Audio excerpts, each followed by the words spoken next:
like to call a meeting of the Board of Ethics to order August 21st, 2013.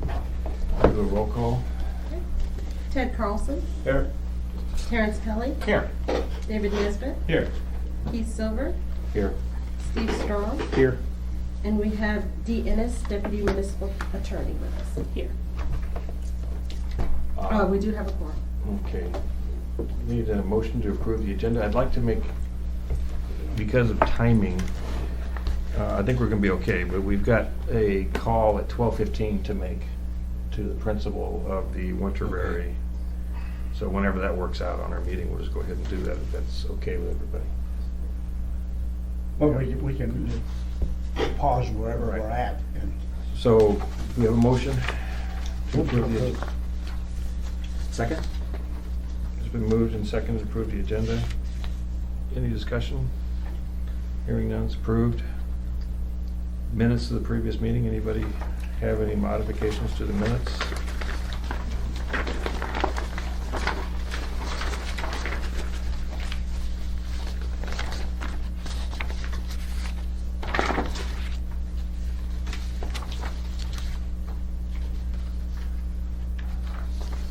I realize I'm moving kind of fast here. Interrupt me. No, the fast is good. move to approve. It's been moved, seconded. Anybody second the motion? Second. Moved and seconded to approve the minutes. Any opposed? Hearing none, minutes are approved. Any special appearance requests other than the people that we have coming in, Lisa? And there's no special orders of business or executive session up that we know of right now. Okay. On the gift disclosures, Ted and I went to, along with Dee, went to a meeting with the school district on July 30th. And I thought it was a pretty good meeting, with the exception that there'd be one less person working in the school district if I was the boss. Their PR person, I don't know, not PR, their personnel guy. personnel director. So. I mean, I was on the verge of getting up and saying something. It was, it was totally uncalled for. I mean, he got called down by the superintendent and he still didn't do any good. What happened? Just, He's rude. he Oh, really, really? and, he just, I don't know, he was against everything. Yeah, I don't think it was against the board or the policy. It was just a person who likes to play devil's advocate and can be a little bit Yeah. cantankerous. And he wasn't as offensive to me, who's probably used to it a Okay, little bit more, as but to I two was, people that 'cause I was engage like, in normal courtesy. Well, I mean, it's one Lawyers thing that aren't you would used to say, that hey, at all. I'm playing devil's advocate, and then I understand that, but it just was, like, it came off as rude, and right in front of his boss who was sitting next to him, I went, And his wow. boss even called him down on it once. What did the boss say? I don't remember. But, Something like but the rest of the meeting I thought went rather well. Mm. A little bit of a concern, it wasn't a public meeting, and we had three elected members there. So I'm going to suggest, and I asked Dee to kind of give us a little bit of a, just a brief synopsis of the public meetings rules so we can stay out of it. Because it wasn't declared as a public meeting, yet you had three elected officials. Because Pat Higgins, he wasn't invited, but he showed up. So when he showed up, I didn't have trouble with him sitting in the back of the room, but when he moved to the table, I almost said something. Because there were no minutes left kept to this meeting. And no recordings. And, I just don't think we need to expose ourselves to any issues that could potentially come up where a member of the press or some member of the public comes in and says, hey, this was a public meeting and you guys didn't advertise it. And it hits the press and it's a bigger deal than it really is. But- So there were 3 school board members there? Yes. Okay. Who were the other 2? Tam Agosti-Giesler and, The gentleman that was appointed? the lady Plunkett, Kathleen Oh, Plunkett. Kathleen Plunkett. And I thought it went rather well. We did do some back and forth and discussion overall, with the exception of this one person. One of the things that we did sort of agree or to to make a policy change for the school district apparently is very difficult midterm. But we recognize that, getting the ordinance, passed and then done and through the assembly and everything is gonna take several more months at a minimum. They suggested that the school district stuff go into effect at the beginning of the next fiscal year. Which would be January. 7/1, January 1 or? no, 7 fiscal year. Yeah, Has to be in July. July.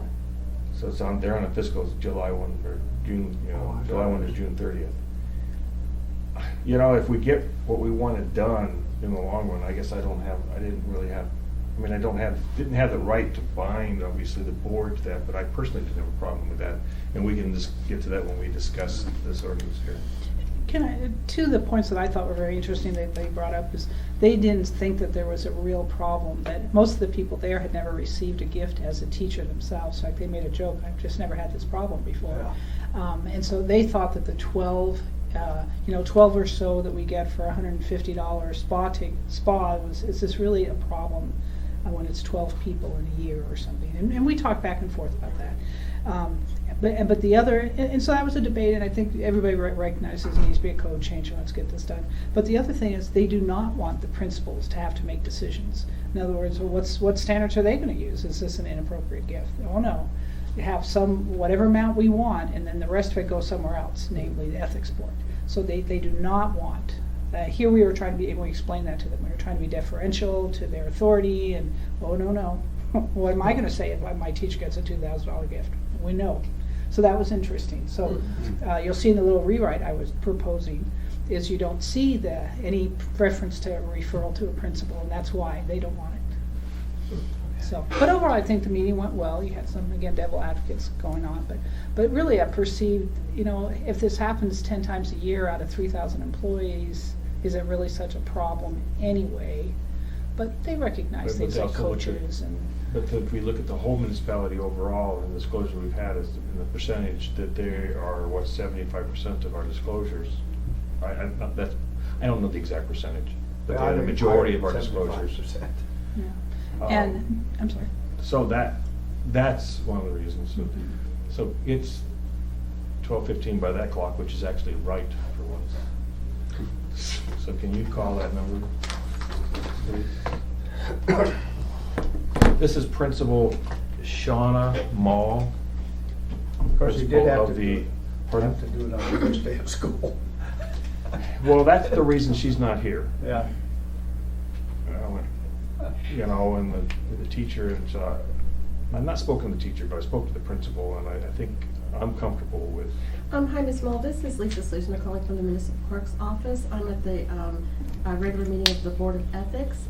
And I'm just calling I'm gonna let you know that the board is meeting. We have Chair Silver, Mr. Nesbitt, Mr. Kelly, Mr. Carlson, Mr. Strawn, and the board attorney, Dee Ennis, here, and I'm going to put you on speaker if you don't mind. Hello, can you hear us? Yes. So this is Keith Silver. I spoke to you, a couple weeks ago? Yes. Could you go through what you told me, what your school is doing, and what the board is doing to alleviate the situation for the future? Sure. We are governed by 3 bodies. Our faculty body, those are our teachers and staff. Our Winterberry Charter Council, which is a body that governs our charter. And then our Winterberry Parent Guild, which is our nonprofit, our 501c3. And how our governing process works is that the body that is primarily going to hold a decision takes the decision up and comes up with a policy and passes it through all of the other bodies. And so right now, our 501c3, the Winterberry Parent Guild, is working on a policy that will make it required that all donations, monetary donations, come through their nonprofit and then are distributed to teachers for the training that's required to provide wellness methods, which is pretty cost prohibitive for a teacher who's already volunteering their time. And our hopes with that is that the funds could be distributed equitably and without any bias.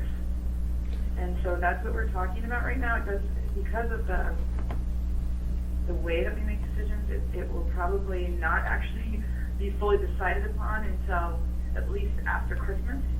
But that's what we're taking up right now.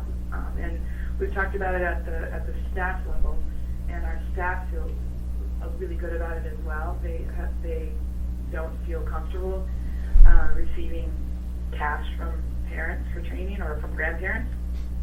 So I think it will be a win-win for everyone. I don't know if you need any more detail about that. Well, no, in fact, I thought that was a pretty good decision, because that would encourage donations, because they would be deductible, as opposed to this last gift that was given to the teacher, unless somehow that's all rerouted somehow, that currently that one would not have been deductible. Right. Unless your teacher is a 501c3 corporation No, all over he's herself. not. Yeah. No. So, and what we've decided to do in the meantime is that if anybody comes and, wants to get art supplies or whatever for a school, like for a classroom, like here's some money for a particular teacher, we are asking them to just donate it to the nonprofit, and just they can direct their giving to art supplies, and then the teacher can request whatever art supplies, and they might fund partially that teacher and some other teacher as well. I don't know how they'll do it, but typically we find that, especially at the beginning of the year, parents want to, get things for classrooms, and so that's how we're trying to do that as well. Well, I appreciate you being available by phone. Sure. This particular case brought to light, we already knew that it was a little bit of an issue with the rest of the school district with some of the gifts, but this one was probably by far the largest gift, but in a particular case, it's also probably the most, in my opinion, probably the most selfless gift, meaning it was given for her training, as opposed to the coach purses, diamond jewelry, airline tickets, and other stuff that's been given. Could you explain? You explained to me, but you could explain to the rest of the board, about your school and the training that this Wilford was? So our school is based on Waldorf education, Waldorf philosophy, and in order to really present that in a way that's consistent with the philosophy, teachers need to go and at least become certified as a Waldorf teacher, which involves a minimum of 50 summers away from Alaska. In California, we've chosen California, where they stay 3 to 5 weeks in the summer training to become Waldorf certified. So that is one thing that has to happen, and the cost of that program, just for the tuition, is anywhere, depending on what they're studying, anywhere from $20,000 to $30,000 just for the certification. Is that over the And, 5-year period? I'm sorry. Excuse me? Principal, is that over the whole 5-year period or just 1 year? That's for the total certification. So Okay. depending on if it's 3, if they do the 3-year, it's more time that they spend in the summer, or the 5-year, it's less time they spend. But yeah, it's $20,000 to $30,000 per teacher to become Waldorf certified. And that's just the cost of the training. And then there's the cost of the hotel and the cost of food while they're there. And then our teachers donate all their time. So they're paid a salary when they're there. So they donate, essentially, depending on their salary, right? They donate a month of their time. So anywhere from, $3,000 to $5,000 of their time. So they're not paid for that. And then after they become certified as a teacher, they still go every year to 1 week in the grade they're going to be teaching, because our model is that a teacher would start in 1st grade with a group of students, and they would then continue on year to year and end up graduating that group of students in 8th grade. So each year, each summer, they have to go down to training and figure out what it is they need to teach to to the students during that year. And so they have a really intensive, how to teach 8th grade or how to teach 2nd grade. And then they also are able to meet other teachers who are doing the same thing. And that training, depending on the subject area, costs anywhere from $400 to $600 for the week. And then, of course, lodging and food and things like that, and cars to get back and forth. And I know our teachers, we are pretty thrifty as a charter school. So we shove everybody in the same room. We shove as many people in the cars that are legal. We have seatbelts for everybody, but we really try to be frugal as we can. And our parents are bringing their children here to our school. There's an independent Waldorf school in town, and which is fantastic school. But most of our parents, our students, cannot afford tuition there, and it's about $12,000 a year. Okay. So I think people feel really like, yes, we'll help where we can help. I really appreciate you being available by phone. Does anybody have a question on that? Because we've got other people that will be waiting to talk to us here. Okay. One quick question. As a result of this certification and this annual, does it make a difference in the teacher's salary? Is there any requirement for this, or is it all voluntary and no additional salary increase or anything? At this time, there's it's not a credentialed program, so at this point there's no benefit, no personal benefit other than being able to serve the children by understanding the methods. Okay, thank you. Any other questions? And I want to make clear, this type of school it's a Montessori type of style school. It's Waldorf. Well, okay. Yeah. Obviously, I stand corrected. Was there anything else? Because I think that gives the information for these people. I don't have anything else. Okay, thank you. Well, thank you very much for your time. All right, bye-bye. Are we off? Okay. What I suggest is, with your concurrence, is that I'll write a letter to the teacher. Because our Pat letter just doesn't really fit and explain. But I like the way the school's handling it, as opposed to, they didn't get defensive. They actually, in my opinion, they took actions to change the way it's being done for the future. Now, So- this action that they're taking, that is only pertains to that school, right? It's not Yes, district-wide. it's only for this particular charter That's what school. we suggested district-wide. Well, but I thought that went over when because we did, Right. we suggested there are other methods to do this. Not every school has the ability, they don't have nonprofit boards. I don't know if a PTA is technically, not every. I think you been in can a donate PTA. directly to the school and write it off on your taxes. I don't know. I've done it before, so hopefully I'm doing Yeah. it right. I mean, I itemize it. Yeah, But So sometimes the talk to you. IRS will ask you for the 501c3 number. Yeah. And that could be a little, Yeah. depending on who's preparing your taxes. If you're just doing TurboTax, it may not. No, I'm having somebody do it, Yeah. so obviously it's acceptable, I guess. Okay, do we need a motion on this? Obviously. Yeah. Well, maybe a motion just to allow me to write the letter. Okay, Yeah. I'll make that motion, and then that closes this It this closes violation. this issue. Yeah, this issue up. Yeah, we can close off that. I guess there would be a motion to draft the letter, but also a motion to close this issue Right, and move on. yeah. I make that motion. Second. Get a motion to first close this issue. And then concurrently, we also need a motion to write the letter. Any opposed? Hearing none, it's moved on. I assume that in the letter, would you mention a conversation with the principal, or? Yes. Yeah, okay. Yeah. Will you send it, will we have a chance to review it Yeah, before you? I'll send it out. I don't expect to, I'm not worried about it, I'd just be curious to. It'll be a short one page. Okay, good. Just so you know what we did, obviously we finished the conversation with her, and then we've closed the issue, and they've approved me to write a letter to the teacher. I think the form letter we have just doesn't quite fit. And I think I need to talk to her, I need to spell it out. But I'm happy with the way that particular school has handled this issue, and like Ted mentioned, if we could get the rest of the schools to do the same Good. thing, it would be. Well, I think your comment about how it was selfless, donation versus, you don't have to like talk about the other ones, but I think the fact that it was really meant to benefit the students, indirectly the teacher, but ultimately it was to benefit the students. I Well, think that's it. Ted brought up about the direction of the teacher, there is no, if they get certified trainings, then there is, they come to UAA and they take a class. Right. Then I think there's steps that they can go up and get an increase in pay. Right. At least there used to be, I don't know the current contract, but they're voting on. It's based on credits and degrees and.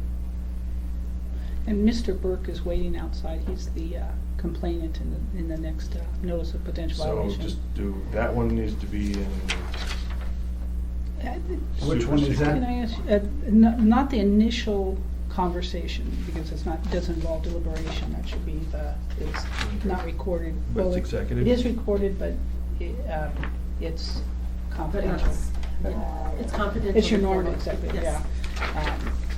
yeah. And by the way, we do need to get to this gift stuff, perhaps at the end of this, because it merits another 10, 15 minutes discussion, because it's policy. Oh, this is what you wrote up? Yeah, Or just the the couple of proposals, corrections. or Yeah, proposed, and I'd love to yeah. go through the basis of what some And of I these apologize, I decisions. have not had a chance to review it myself. Very short, so I don't think we can get through it, but I think right now when we have Mr. We got Burke- people here, I think you're right. Did you I think say we- that he was the new complainant though, or? I believe so, he's. the There was, complainant. well, there was a complaint prior that we had to dismiss okay. or not accept because the complainant didn't want to come forward. So this How is the long- same one that we entertained last time? Yes. Okay. How long ago Okay. was it that original? That was maybe April or something, and Okay. he's very disgruntled that nothing ever came of that. And I think really what happened is after that fact, it was anticipated that I, or the clerk, would refile a complaint, because this had come I see. before, it has come through the city a couple times at this point, and that wasn't done, and so now he's brought a complaint, which is great. I have besides this gift rewrite, I also have the section where we would add the ombudsman as someone who can file a complaint. good. So both those provisions are ready to Good. go. Good. But having said that, so he, Okay. So let me take a look at this. Would you like to make a motion to go into executive session before we Yeah. bring the respondent? I'm sorry. Go ahead, Steve. So moved. A second? Second. Any opposed? Hearing none, we're in